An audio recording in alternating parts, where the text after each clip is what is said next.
going to start with incline simply because you need to pull his upper pec up a little bit more. I want to put a lot of stress on that so we can build it, and then also work the inner. From there, we'll just sort of different little segments through the whole routine here. But we'll first start with incline, then we probably go a little decline, a little wide chest, and then some pec deck. But first of all, great. All right, if you notice, he's not doing it like a wide grip. He's trying to keep it nice and narrow, so he put most of the pressure on the pec and not so much on the delt.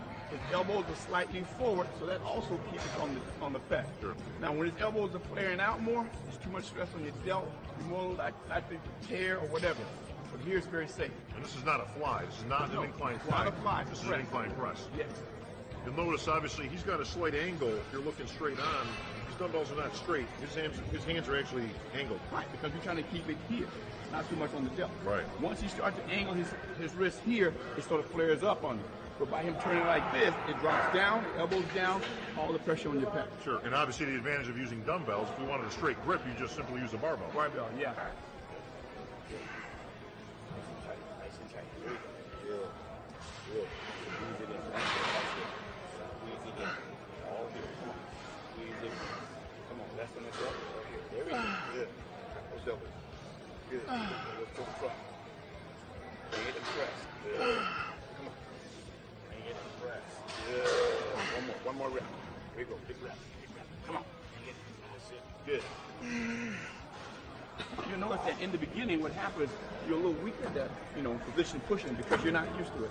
You don't have the front delt or the tricep helping out so much. Right. Once you drop it down underneath, it's a lot more pec, and then once you get past the point, then it's your delt and tricep kicks in. But you're not using it. No matter what you do, you always have those tie-in muscles that's going to always be secondary and third muscles kicking in. Sure, and we're always looking to isolate. Better.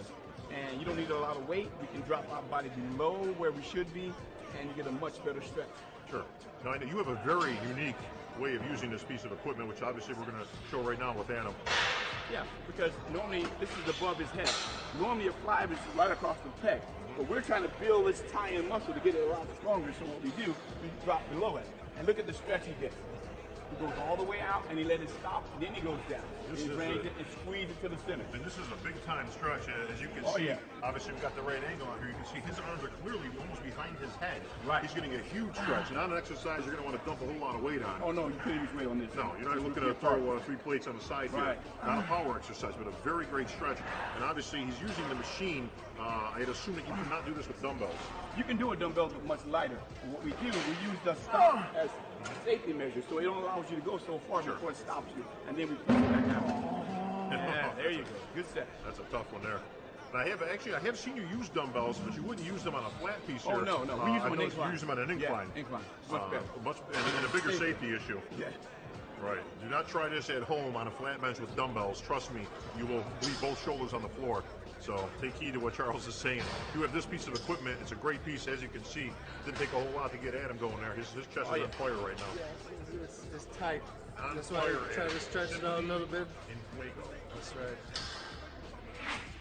Another unique aspect of this machine, Charles, is unlike a traditional fly, which you're hanging on the dumbbells this way, these handles are actually the opposite way. We actually, I don't do my flies like this, simply because it puts too much stress on my joints.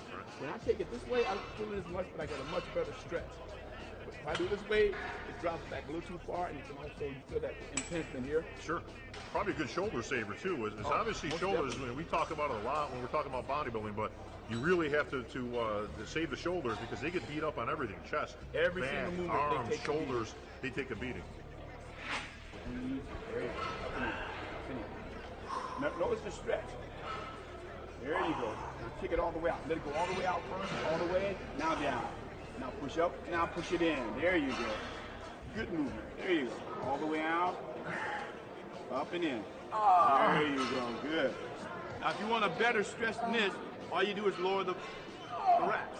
Lower them a little bit, and a deeper stretch. This is something you can work your way down, obviously. Right. Doesn't seem like Adam needs too much more stretch right now. He's no, this is perfect for him. Perfect for him. Custom. Come on, Adam. That's a growing set. Come on. There you go. Lay down, lay down. That's it. Now go. That's good. Come on, let it stretch out. Don't cut it short. Don't cut it short. Let it stretch out. Let it stretch, stretch. Now come up and in. There you go. Do it again. Drop it out. Come on, bring it up and squeeze, squeeze across. Good. Come on, two more. Come on. Bring it up and in. Last one. Last one. Come on, up and in. There you go, good. Sure. But we want to just hit the chest. So you're dropping the seat a little lower. Obviously coming up a little higher on the chest. Now he's going right across the pec. See? On the stretch part, you go way up to the tie-in, look at the bottom, all the pec. That's it, good.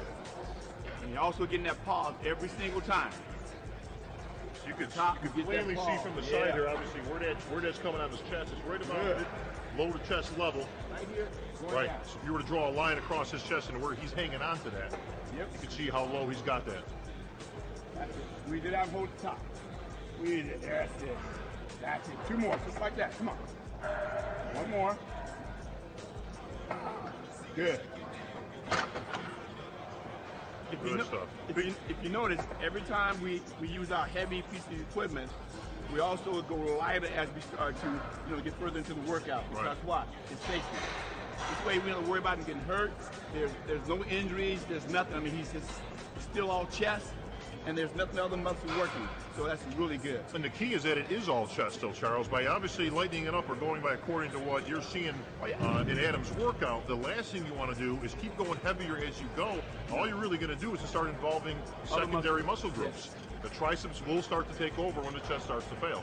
But then once the chest starts to fail, what happens?